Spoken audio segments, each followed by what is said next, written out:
सभी पुण्यात्माओं को मेरा नमस्कार।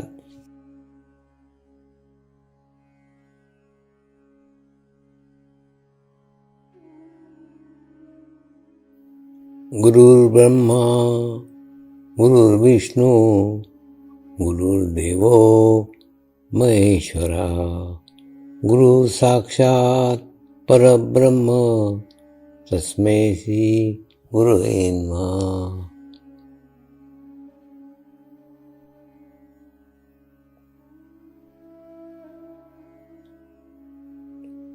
ध्यान की उस स्थिति में जाएंगे जहाँ शरीर भाव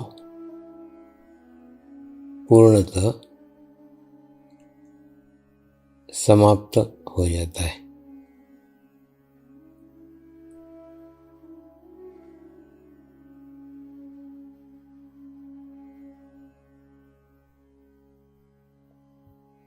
अपने पूरे शरीर को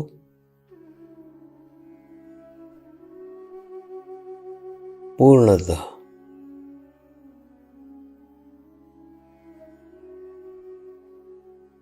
शिथिल छोड़ देंगे, एकदम रिलैक्स हो जाइए।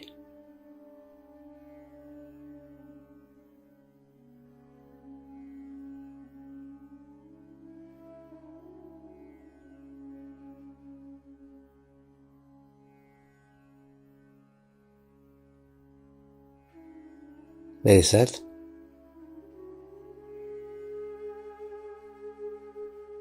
मंत्र का उच्चारण करेंगे। मैं एक पवित्र आत्मा हूँ।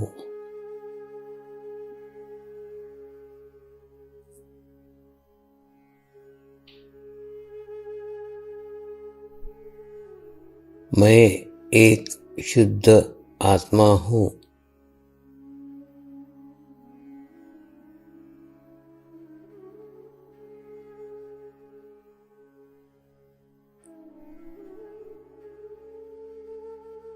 मैं एक पवित्र आत्मा हूँ।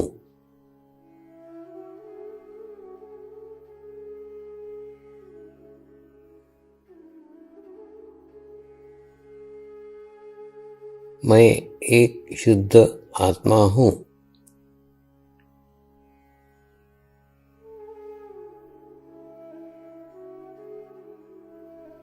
मैं एक पवित्र आत्मा हूँ।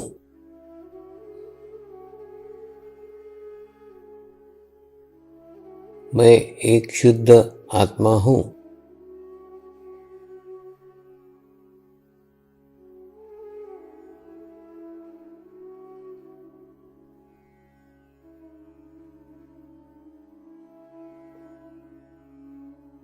अभी इसी आत्मा भाव को बनाए रखते हुए गुरु मंत्र का उच्चारण करेंगे।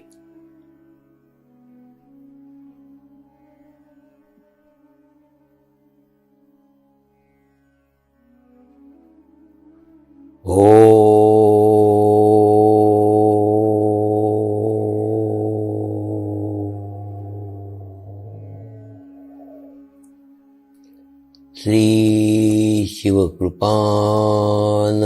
स्वामी नमो नमः।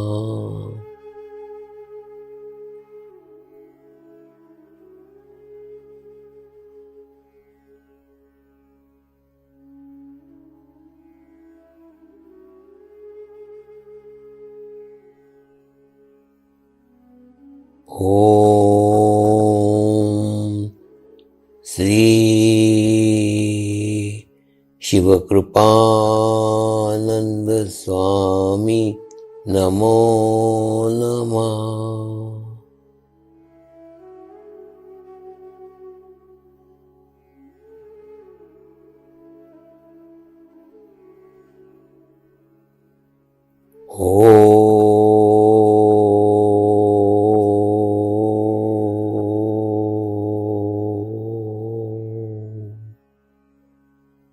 श्री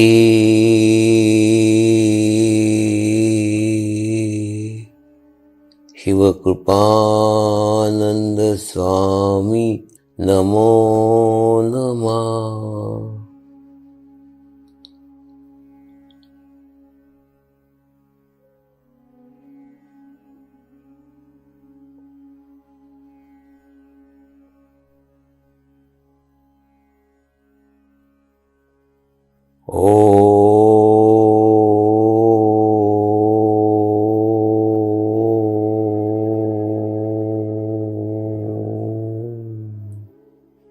श्री शिवकृपानंद स्वामी नमो नमः।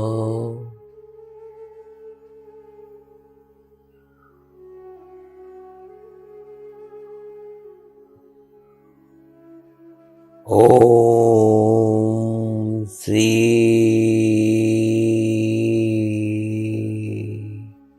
शिवकृपानंद स्वामी नमो नमः।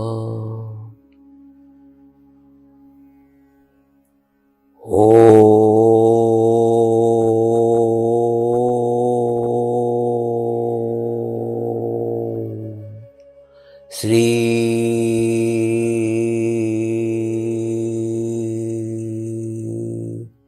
शिवकृपानंद स्वामी नमो नमः।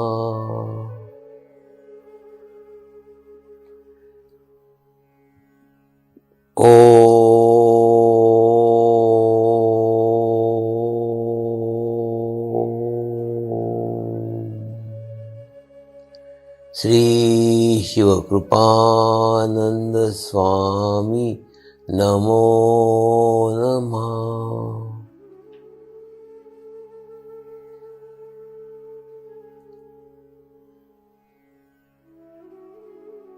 ओम श्री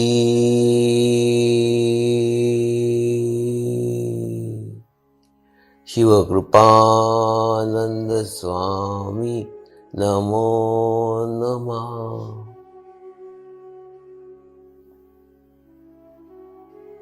ओम श्री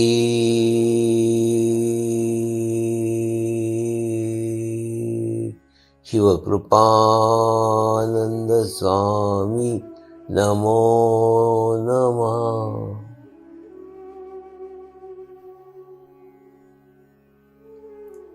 अब आप अपना चित्त सहस्त्रार पर रख के थोड़ी देर के लिए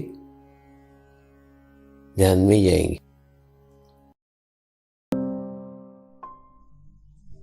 आए हुए सभी पुण्य आत्माओं को मेरा नमस्कार।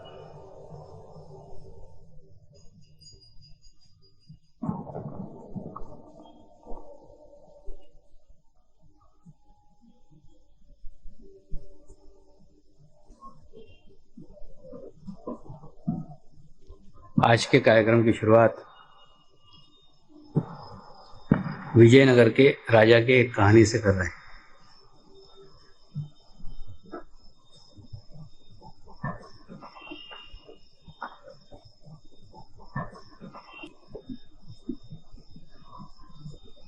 दक्षिण भारत में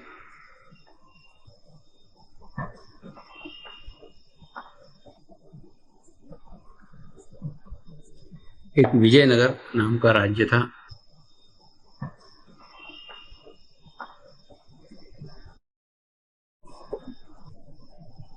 वहां एक राजा राज्य करता था।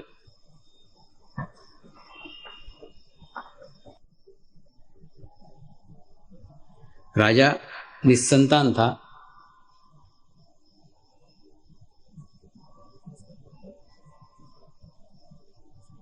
तो राजा की मृत्यु के पश्चात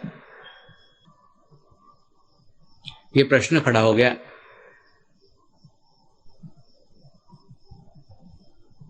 कि राजा की मृत्यु के पश्चात राज सिंहासन पे किसे बिठाया जाए। सारे मंत्रिमंडल की एक आपातकालीन बैठक हुई। इस आपातकालीन बैठक में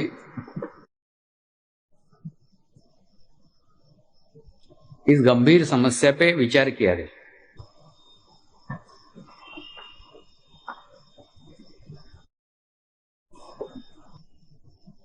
और बाद में सर्वानुमति से ये निर्णय लिया गया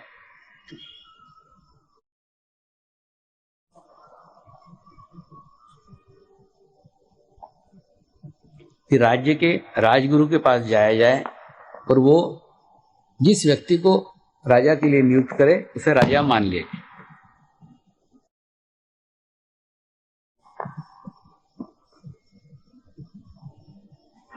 सारे मंत्रिमंडल के सदस्य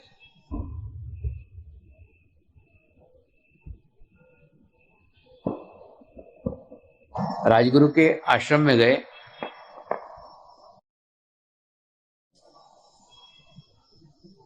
और आश्रम में जाके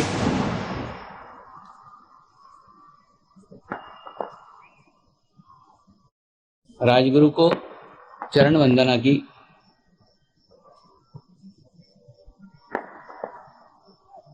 और चरण वंदना करने के बाद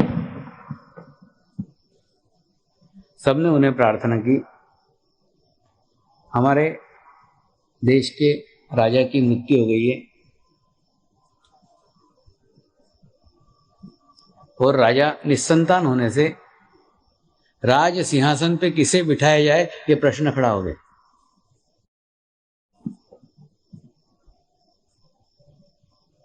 और ये प्रश्न लेके हम आपके दरवाजे आए हुए हैं और हमारी सबकी इच्छा है आप जिस व्यक्ति को नियुक्त करेंगे उसे हम राजा मान लें।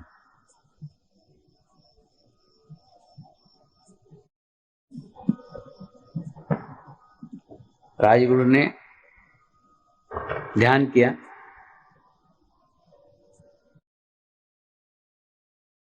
और ध्यान करने के बाद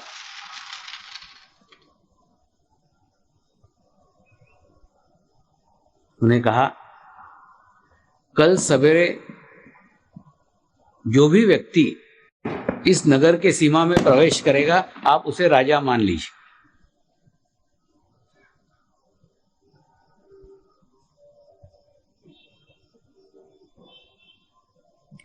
सब लोग उनका निर्णय सुनकर के खुशी खुशी अपने घर चले गए। दूसरे दिन सवेरे 4 बजे से लेके राज्य की सारी प्रजा राज्य के सीमा के ऊपर खड़ी हो गई। वाद्य वृंद लेके खड़ी हो गई, हार फूल लेके खड़ी हो गई, बैंड बाजे लेके खड़ी हो गई और सुबह 4 बजे से सारी प्रजा प्रतीक्षा कर रही थी अपने भावी राजा की। कौन ऐसा भाग्यवान व्यक्ति है जो हमारे राज्य के राज सिंहासन पे बैठने वाला है।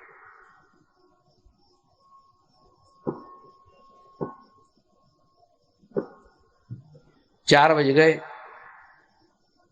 4:30 बज गए, 5 बज गए, 5:30 बज गए, 6 बज गए, किसी भी व्यक्ति ने उस नगर के सीमा में प्रवेश नहीं किया।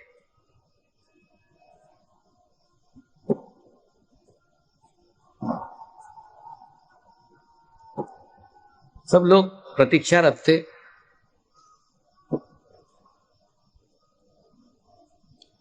ऐसे ही समय पड़ोसी राज्य का भिखारी रामू वहां भीख मांगते मांगते परेशान हो गया था। चलो पड़ोस के राज्य में भीख मांगे, ऐसा सोच करके इस राज्य की सीमा में प्रवेश कर गया।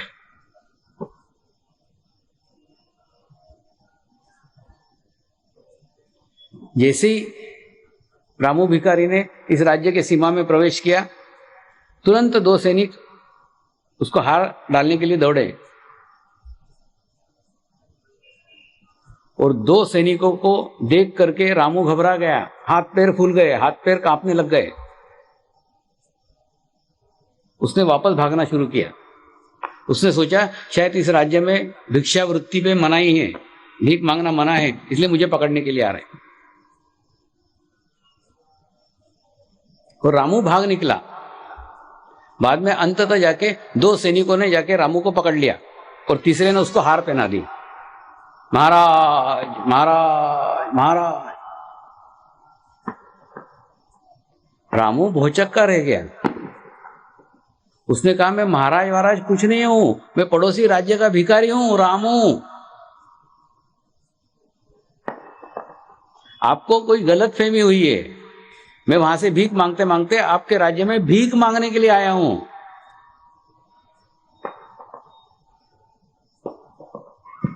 मंत्रिमंडल ने विनती की, आप क्या थे उससे हमें कुछ लेना देना नहीं है। आपका कल क्या था उससे हमें कुछ लेना देना नहीं है। हम आपका भूतकाल जानना भी नहीं चाहते। आप पहले क्या थे। आज से आप हमारे राजा हैं, इसलिए हमारी चरण वंदना स्वीकार कीजिए। रामू ने खूब समझाने की कोशिश की, मैं राजा वाजा कुछ नहीं हूं, पड़ोसी राज्य का भिखारी हूं। वो मानने को ही तैयार नहीं। रामू को उठा करके रथ में बिठाया गया। फटे कपड़े चीथड़े के अंदर रामू बैठा हुआ है रथ में, और रथ में बड़े बाजे गाजे के साथ, हार फूल के साथ उसका स्वागत हुआ। पूरे नगर में उसका प्रवेश हुआ। बैंड बाजे आगे चल रहे हैं, रामू की भिखारी की सवारी निकल रही है। पूरे शहर में रामू का बहुत अच्छा स्वागत हुआ। रामू कई दिनों से नहाया नहीं था, इसलिए उसको शाही स्नान किया गया।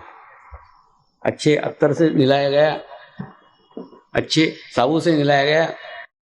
अच्छा स्नान करने के बाद हमारे रामू भिखारी को अच्छे वस्त्र पहनाए गए, अच्छा इत्र लगाया गया, अच्छे हार पहनाए गए, अच्छे जेवर पहनाए गए, नए जूते पहनाए गए। ऐसा सजा धजा करके दूल्हे के समान हमारे रामू भिखारी को राज्य में सिंहासन पे लाया गया। रामू भिखारी को राज्य सिंहासन पे बिठाया गया, और राज्य सिंहासन पे बैठने के बाद राज पुरोहितों ने, पंडितों ने, ब्राह्मणों ने मंत्र दीक्षा के साथ उन्हें राज मुकुट पहनाया गया, छत्र लगाया गया और घोषित किया गया, आज से ये हमारे राजा हैं। सब सैनिकों ने उन्हें मान वंदना की, सब मंत्रियों ने उन्हें मान वंदना की, और ये सब कार्यक्रम समाप्त होने के बाद पड़ोसी राज्य के सारे राजदूत वहां खड़े थे, और प्रत्येक राजदूत अपने साथ में एक नजराना लेके आया था, हीरे जवाहरात से भरा हुए, थालियां, अच्छे ड्रेसेस, अच्छे कपड़े, ऐसी सब थालियां ले लेके एक एक राजदूत खड़ा था।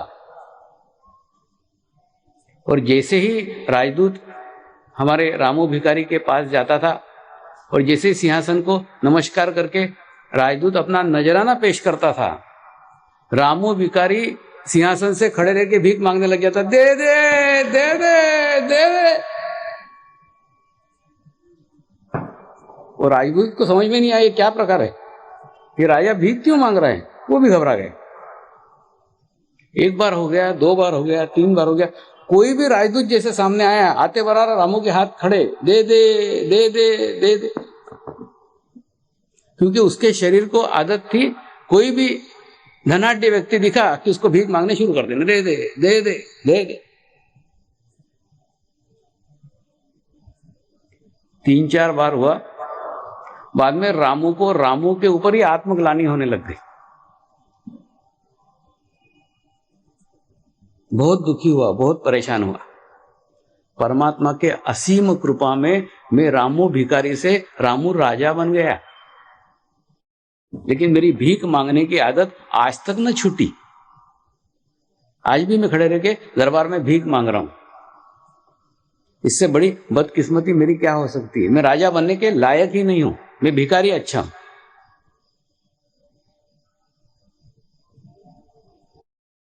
अपने राजभवन में चला गया। वो राजभवन में जाके पूरे दिन तक रोता रहा। वो सोचता रहा मैं इसके लायक ही नहीं हूं। फिर बाद में उसे याद आया ये सब कुछ उस राजगुरु के कहने के ऊपर हुआ है। उसने कहा है जो सीमा में प्रवेश करेगा उसे राजा बना दो। तो समस्या उसी के कारण खड़ी हुई, चलो उसी को जाके बताते हैं। हमारा रामू भिखारी राजा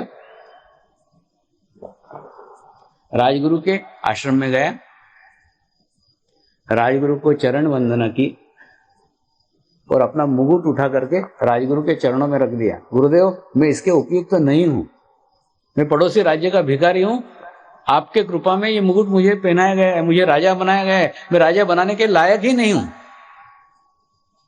आज भी कोई सामने मेरे खड़ा हो जाता है, मैं भीख मांगने लग जाता हूं, दे दे दे दे दे दे।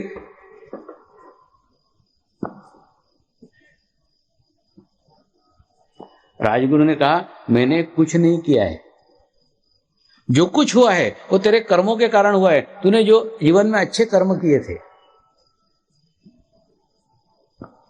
कुछ पुण्य कर्म किए थे, उन्हीं कर्मों के कारण तू भिखारी से राजा बना है। मैंने तेरे को राजा नहीं बनाया, तेरी गलतफहमी है कि मैंने राजा बनाया, मैंने कुछ नहीं किया। मैं तुझे पकड़ करके इस शहर में नहीं लाया, तू स्वयं आया है और तू तेरे कर्मों से उस राज सिंहासन तक पहुंचा हुआ है, तो तू राजा बनने योग्य है ही। और परमात्मा ने तुझे राजा बनाया है इसीलिए क्योंकि तू योग्य है। फिर वो बोला मेरी भीख मांगने की आदत, तो उन्होंने कहा ये बात है, उसके ऊपर मैं कुछ उपाय बताता हूं, कुछ रास्ता बताता हूं, उस रास्ते से ये भी आदत छूट जाएगी। तो रामू भिखारी ने पूछा क्या रास्ता है? तो ले एक काम करो, 10 दिन मेरे आश्रम में रहो और अपने दोनों हाथ पीछे बांधने के ऐसे, और दोनों हाथ बंद करके एक मंत्र का जाप करने का, मैं राजा बन गया हूं, मैं राजा बन गया हूं, मैं राजा बन गया हूं, मैं राजा बन गया। इस मंत्र का 10 दिनों तक जाप करो और 10 दिन जाप होने के बाद जब तुम्हारा मंत्र सिद्ध हो जाएगा उसके बाद में जाके राज सिंहासन पर बैठ के राज्य चला। शुरू हो गया। दूसरे दिन से रामू भिखारी ने दोनों हाथ अपने बांधे पीछे और मंत्र चालू हो गया, मैं राजा बन गया हूं, मैं राजा बन गया हूं, मैं राजा बन गया हूं, मैं राजा। 10 दिन पूरे हो गए। 10 दिन पूरे होने के बाद में गुरुदेव ने कहा जाओ अपने राज्य सिंहासन पे बैठ के आराम से अपना राज्य कारोबार चलाओ, क्योंकि अब मंत्र सिद्ध हो गया है। लेकिन ये मंत्र का जाप मत भूलना, ये मंत्र करते हुए राज्य चलाना। ठीक। रामू भिखारी फिर जाके अपने राज्य सिंहासन पे बैठा। बैठने के बाद फिर दोनों अपने हाथ बांध के पीछे, और मंत्र चल रहा था गुरुदेव ने दिया हुआ, मैं राजा बन गया हूं, मैं राजा बन गया हूं, मैं राजा बन गया हूं, मैं राजा। फिर वही प्रकार हुआ। फिर पड़ोसी राज्य के राजदूत आए, नजराना लेके आए, और नजराना जैसे ही रामू के सामने पेश किया गया, रामू के भिखारी हाथ धीरे धीरे मांगने के लिए उठने लग गए और उठते उठते यहां तक पहुंचे। लेकिन यहां तक पहुंचते पहुंचते अंदर का मंत्र चल रहा था, मैं राजा बन गया हूं, मैं राजा बन गया हूं, मैं राजा बन गया हूं, मैं राजा बन गया हूं। तो हाथ यहां आके रुक गए, भीख मांगने के लिए नहीं खड़े हुए।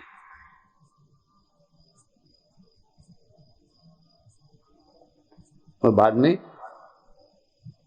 रामू उस देश का सर्वोत्तम राजा सिद्ध हुआ।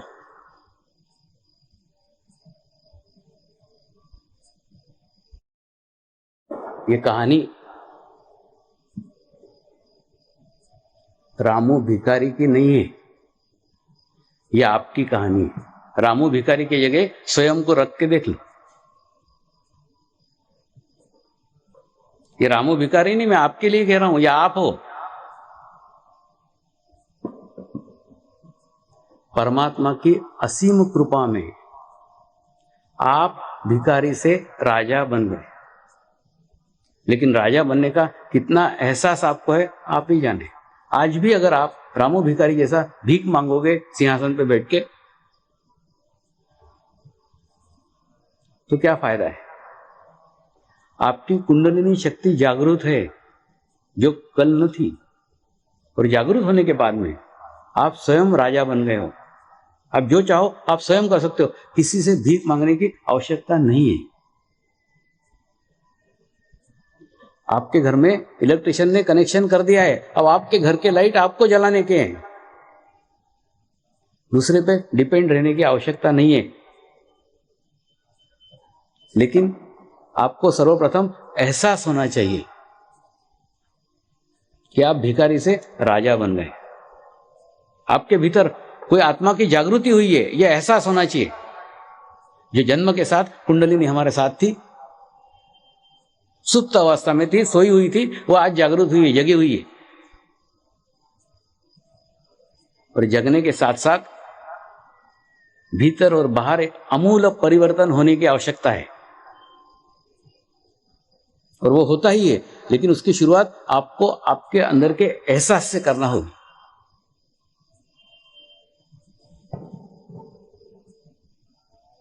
कुंडलिनी शक्ति जागृति एक जीवन में संभव ही नहीं है, कभी नहीं हो सकता।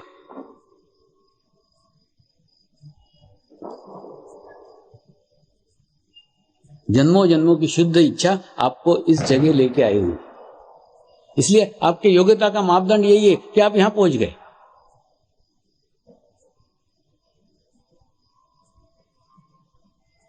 और मेरा एक जीवन भी जागृति करने के लिए पर्याप्त नहीं। एक व्यक्ति खाना बनाए और खाना परोसे, ऐसा नहीं होता। खाना बनाने वाला अलग रहता है, परोसने वाला अलग रहता है। ये मेरे गुरुदेव का प्रसाद है जो मैं आपको बांट रहा हूं। ये प्रसाद मेरा नहीं है, मैंने निर्मित नहीं किया है। एक जीवन में वो संभव ही नहीं है, असंभव चीज है। लोग एक एक चक्र पे 7-7 साल जब ध्यान करते हैं, तब 49 साल के अंदर जागृति संभव है।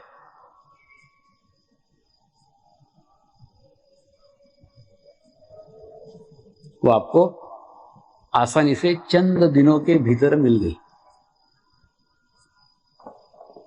इस प्रकार से रामू भिखारी को अनायास राज्य मिल गया। उस हिसाब से आपको अनायास मिल गया है। लेकिन अनायास मिल गया है तो उसकी कीमत कम मत आको।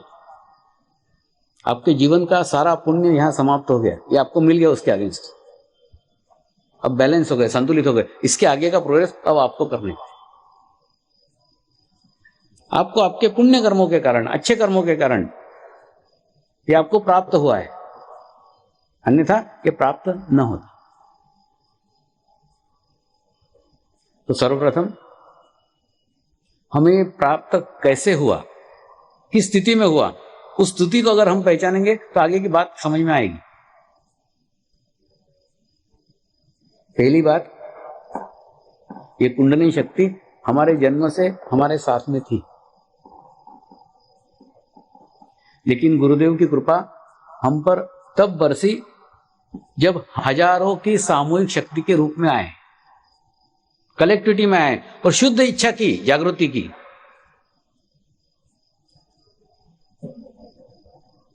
तब हमें प्राप्त हुई है। गुरुदेव आपके दरवाजे दरवाजे नहीं आए हुए हैं, प्रत्येक के एक एक के घर नहीं आए हैं। जब आप हजारों की संख्या में एक मैदान पे एक जगह एकत्र हुए तो गुरुदेव ने अपनी कृपा बरसाई।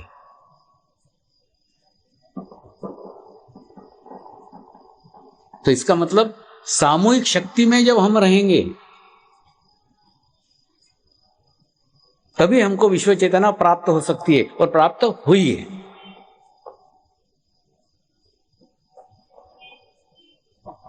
ये इशारा मैं नहीं कर रहा हूं, ये विश्व चेतना का इशारा है कि जब आप सामूहिकता में आए, जब आप कलेक्टिविटी में आए, तभी आपका संबंध उस विश्व चेतना के साथ हो सका।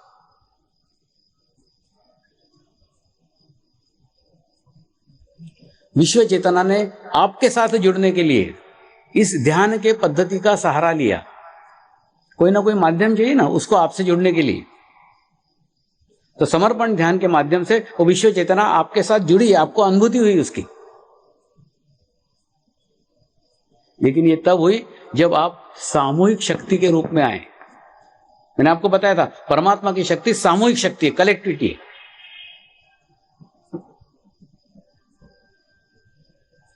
और ऐसे सामूहिक शक्ति के साथ ही रहोगे तो ही आगे की प्रोग्रेस है, आगे की प्रगति है।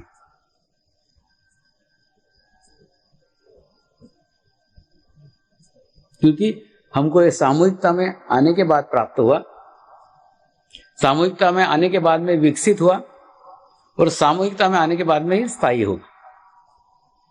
तो सबसे पहले हमको सामूहिकता में आना होगा,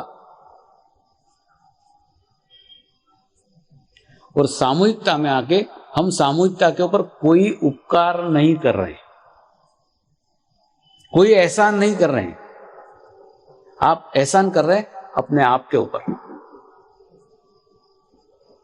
गुरुदेव की शक्ति जिस सामूहिक शक्ति की जगह बह रही है, जिस सामूहिक स्थान पे बह रही है, उस स्थान पे गुरुदेव ने हमको एक स्थान दिया, उनकी कृपा है।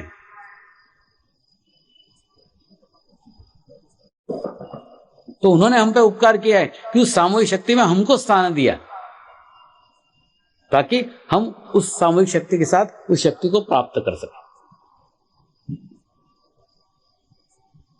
और ये सामूहिक शक्ति का ही एक प्रोटेक्शन, सामूहिक शक्ति की एक छतरी आज से आपके ऊपर लग गई। अगर आलसीपन करके इस सामूहिक शक्ति के पीछे रह जाओगे तो भी सामूहिक शक्ति का प्रोटेक्शन आपको नहीं मिलेगा, सुरक्षा कवच नहीं मिलेगा। और अहंकार में अगर इस सामूहिक शक्ति के आगे जाओगे तो भी उस छतरी के बाहर हो जाओगे। एक सामूहिक शक्ति का कवच आज आपके सर के ऊपर विद्यमान है। आपको उसके सानिध्य में ही रहना है, उसके साथ में ही रहने का है। और जब साथ में रहोगे, सानिध्य में रहोगे, तो जीवन के सारे लक्ष्य आज आप प्राप्त कर सकते हो।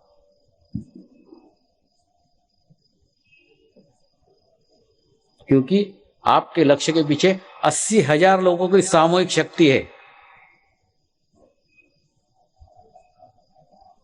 वो साधना करने वाले, वो ध्यान करने वाले व्यक्तियों की सामूहिक शक्ति है। उस सामूहिक शक्ति के साथ आज आप जुड़े हो। इसलिए सामूहिक शक्ति में रहना ये पहला आपका कर्तव्य है, कलेक्टिविटी में रहना प्रथम कर्तव्य है। क्योंकि परमात्मा हमको सामूहिकता में आने के बाद में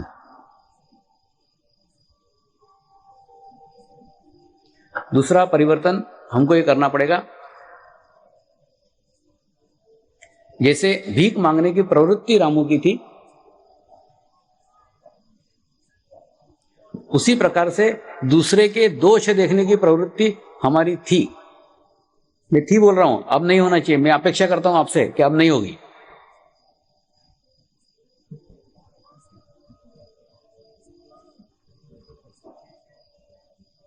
क्योंकि पहले जब आप किसी के दोष देखते थे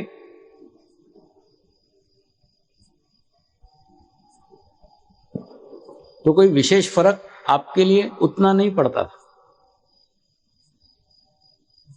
लेकिन आपका चित्त अभी प्रकाशित हो गया है, चित्त के साथ सामूहिक शक्ति जुड़ गई है, सशक्त हो गया है, स्ट्रांग हो गया है। और ऐसा सशक्त चित्त जिस दोष पे भी डालोगे, सारे दोष वो शक्ति के साथ वो चित्त ग्रहण कर लेगा। जिस व्यक्ति के दोष पे डालोगे उसके दोष नष्ट हो जाएंगे, आपके अंदर आ जाएंगे।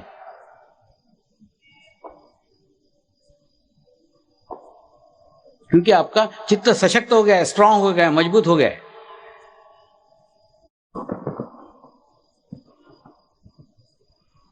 और सारे लोगों के दोष लेते लेते आप कचरे के डब्बे बन जाओगे। पहले एक धीमे स्पीड से आप अपनी कार चलाते थे, एक्सीडेंट होता तो छोटा सा हो।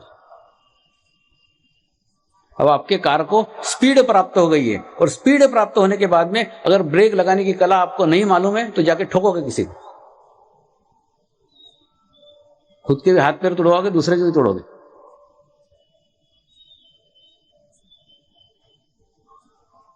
तो अभी अपने चित्त पे नियंत्रण रखो, ध्यान रहे आपका चित्त किसी के दोषों के ऊपर नहीं जाना चाहिए, क्योंकि अगर आपका चित्त उनके दोषों पे गया तो दोष आप ग्रहण करोगे। तो ये दोष शोधक वृत्ति बंद होना चाहिए। दूसरा, रामू भिखारी जो भीख मांगता था, और भीख मांगने की आदत उसकी राजा बनने के बाद भी नहीं गई, हाथ उठा करके भीख मांग रहा था। वो राजा बनने के साथ उसका भूतकाल था। राजा बनने के पूर्व वो भिखारी था, इसलिए भीख मांगने की उसकी आदत थी। आज मकर संक्रांति का पावन दिन है। ऐसे पवित्र दिवस पर दान करने की बहुत बड़ी प्रथा है।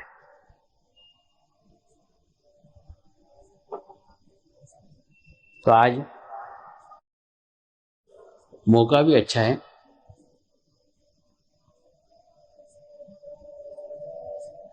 सामने गुरुदेव की शक्तियां दान लेने के लिए तैयार बैठी हुई है, लेकिन आज वो दान दो जो दान ना आज तक आपने किसी को दिया है ना दोगे, क्योंकि ये दान एक ही बार दिया जा सकता है। वो दान है, आज मुझे आपका भूतकाल समर्पित कर दो।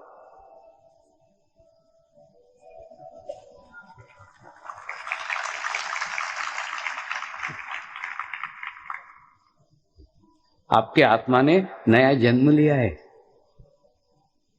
एकदम न्यूली बॉर्न बेबी हो। ऐसे छोटे से अबोध सच्चे पवित्र बच्चे बन जाओ। छोड़ दो सारा भूतकाल, आज मुझे सौंप दो, मर जाओ आज, सारा पास छोड़ दो, क्योंकि आप रामू भिखारी से आज राजा बन गए।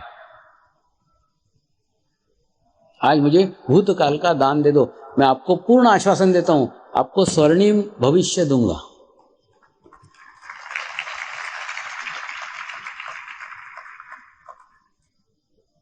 लेकिन ये स्वर्णिम भविष्य आपके दान देने के परसेंटेज के ऊपर डिपेंड है। 100% भूतकाल समर्पित किया, 100% भविष्यकाल अच्छा। 50% भूतकाल समर्पित किया, 50% भविष्यकाल अच्छा। आपके देने के ऊपर लेना डिपेंड है। तो आज 100% अपना भूतकाल समर्पित कर दो, कल से आपको पीछे की कोई बात याद नहीं रहना चाहिए। आप पहले क्या थे, आपके जीवन में कौन कौन बुरे व्यक्ति आए, कौन कौन सी बुरी घटना आई, सब क्षमा कर दो, सब छोड़ दो। भूतकाल भुलाए नहीं भूलता। भूतकाल उस चिता के साथ ही समाप्त होता है। कभी भी भूतकाल को कोई छोड़ नहीं सकता। हाँ, समर्पित कर सकता है, अगर कोई लेने वाला तैयार हो। मैं तैयार हूं, आज छोड़ दो, सब भूतकाल छोड़ दो। अगर भूतकाल को छोड़ोगे तो ही वर्तमान में रहना सीखोगे। आप क्या करते हो, अपने भूतकाल को याद कर करके, जैसे पेंडुलम की घड़ी रहती ना, वो घड़ी को वो 3 इंच इधर खींच लेती है, और बाद में एक फोर्स डेवलप हो जाता है, वो 3 इंच आगे ढकेल देता है।